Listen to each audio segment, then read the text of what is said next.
morning children. Yesterday we have studied about the difference between a chemical equation and a balanced chemical equation. Have you revised that topic? Okay. Today let us study how to balance a chemical equation. In order to balance a chemical equation, we should know certain things. So let us study what all things we should know before balancing a chemical equation. I will explain it with the help of a chemical equation. You consider a simple equation, that is formation of ammonia. Nitrogen combines with hydrogen and it results in the formation of ammonia. Listen here children, the first and the most important thing is that in order to balance a chemical equation, the method what we are using is termed as hit and trial method. Is it clear? In order to balance a chemical equation, the method what we are using is termed as hit and trial method. And the most important thing here we should keep it in our mind is that whenever you have to balance the chemical equation, you are supposed to change only the coefficient of molecules. Is it clear? You are supposed to change only the coefficient of molecules, and on the other hand you are not supposed to change the number of atoms. This number of atoms you are not supposed to change. You know why? When you are changing the number of atoms, you are changing the identity of that molecule or that compound. So is it clear children? Whenever we have to balance a chemical equation, we are supposed to change only the coefficient of molecules, not the number of atoms. Okay, so if you just consider, that is the first point. Okay, now second one, whenever you will get a word reaction, you are supposed to convert it in the form of a symbolic reaction. That means you are supposed to write the equation in terms of symbols and formulas. Is it clear? And whenever you write the symbols and formulas, it is better to mention their state of existence. That means you should write it in bracket. If it is in gaseous state, write it as G. Or if it is in liquid state, mention it as L. Or if it is in solid state, you should mention S. If it is in gaseous state, we should write G. If it is in liquid state, L. Solid state, S. And if it is in aqueous form, then you will ask, ma'am, what is the difference between liquid and aqueous form? Aqueous form means the substance should be prepared only in water. Is it clear children? It is always mentioned, that is in a balanced chemical equation, the state of the symbol should be mentioned. Second one, whatever be the nature of the reaction. When you have studied about the types of the reaction, then you must have studied about exothermic and endothermic reaction. So whenever you are balancing a chemical equation, it is better to mention the nature of reaction. If you can show that it is plus del H, that means it is an exothermic reaction. Or if you show it as minus del H, that means it is an endothermic reaction. This shows that heat energy is liberated or heat energy is absorbed. Is it clear children? And if you are unable to show this, that is okay, but it is always better to mention the state of existence. Is it clear? Now to balance one, first you can make a box and divide it into 3 columns. In the first column, you can write the type of atoms. In the second column, you mention number of atoms on reactant side. On reactant side, that is LHS. And the third column, you can mention number of atoms on the product side, that is RHS. Is it clear children? So the first step, we convert the word reaction to a symbolic equation and then we mention the state of the substance if you can. Otherwise, just make a box, divide it into 3 columns. In the first column, you can mention about type of atoms. Second column, number of atoms on reactant side, and third column, number of atoms on product side. And in the first column, let us mention all the type of atoms which is given in your equation. In this particular equation, you can see that only nitrogen and hydrogen atoms are mentioned. So let us write it as nitrogen and hydrogen. We are just mentioning the atoms. Okay.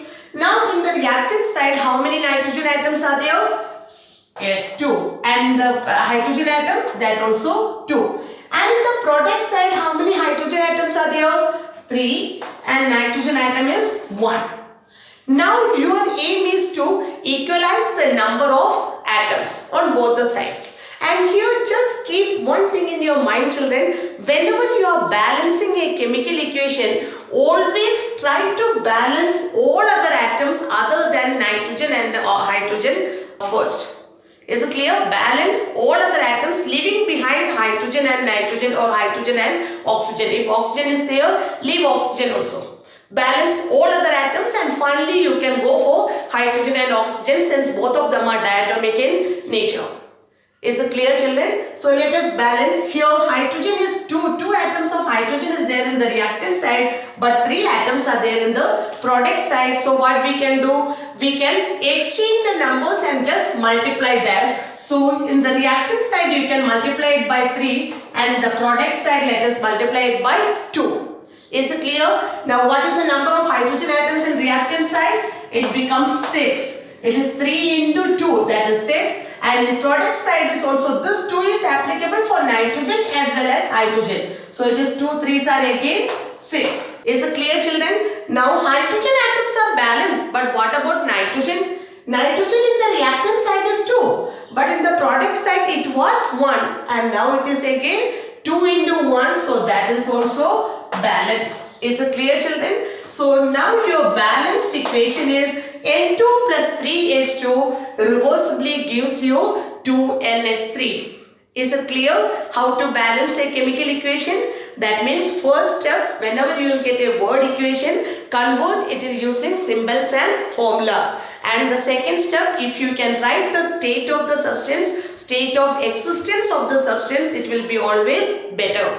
And then you draw the box, write down the type of atoms present and then just write the number of atoms on reactant and product side and try to balance it. Is it clear, children? Let us explain another example. You consider a reaction. Zinc granules, so let us write it as zinc granules react with sulfuric acid and produces zinc sulfate and hydrogen. Zinc sulfate and hydrogen. Is it clear, children? So this is what we have in our hand, that is the word equation is there. So what is the first step? We have to translate this word equation in using symbols and formulas. So zinc granules react with sulfuric acid, produces zinc sulfate and hydrogen. Is it clear, children? Zinc reacts with the sulfuric acid, produces zinc sulfate and hydrogen. First let us see how to balance the equation. So in order to balance, again let us draw the box and divide it into 3 columns. First one we will write about the type of atoms. Second column we can mention LHS and RHS. What are the type of atoms? We have zinc, sulfur, hydrogen and oxygen.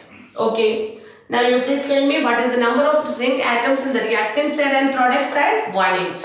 And sulfur, that also 4? No, it's not 4. This 4 is applicable only for oxygen. It is 1 each. Hydrogen in the reactant side is 2 and in product side is also 2. And oxygen in reactant side is 4 and in product side is also 4. Okay, so this reaction is self-balanced. Is it clear, children? It is already balanced. Now let us consider another example. Magnesium reacts with hydrochloric acid and produces magnesium chloride and liberates hydrogen. Okay, magnesium reacts with hydrochloric acid and produces magnesium chloride and hydrogen. Magnesium chloride and hydrogen. Okay, children, so what is the first step? We have to convert this word equation to the symbolic equation. So please one of you tell me. That is, okay, Mg plus HCl, hydrochloric acid. So remember that it is in aqueous form, produces magnesium chloride and hydrogen. Is it clear? Magnesium reacts with hydrochloric acid and produces magnesium chloride and hydrogen. Students, in order to write an equation or a formula, always we should be remembering the valency.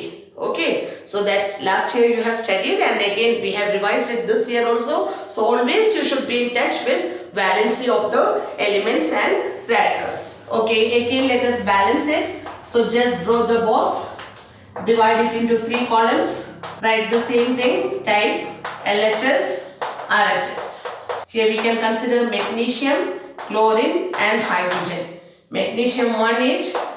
Chlorine is 1 but in product side it is 2. Hydrogen is also 1 but in product side it is 2. So how we can balance it? Yes, it's a very simple equation. You just multiply it by 2. So here chlorine becomes 2.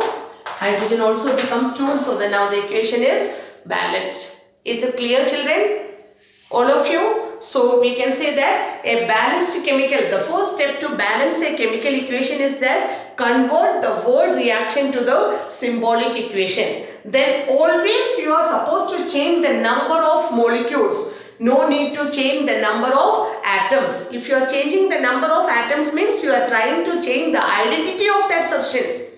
Is it clear, children? So just change the coefficient of molecules or compounds. Okay, that means the number of molecules. Now the third one, if possible, please mention the state of the substance. That will be always better. Is it clear?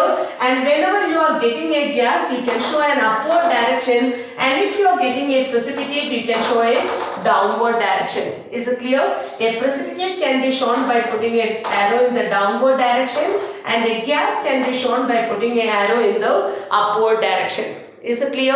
That means if you will get a chemical equation, you will get an idea about the reactants which participate in the chemical reaction, and you will get the idea about the products which are formed. You are getting an idea about the state of substance. You will get an idea about the nature of reaction, whether the heat energy is absorbed or heat energy is liberated. So all this information, and even you will get an idea how many moles of the reactants are reacting to form the products. So is it clear, children? So a chemical equation explains all this facts. So it is a very essential, very important thing to balance a chemical equation. Is it clear? So please solve NCERT questions 6, 7 and 8 of exercise.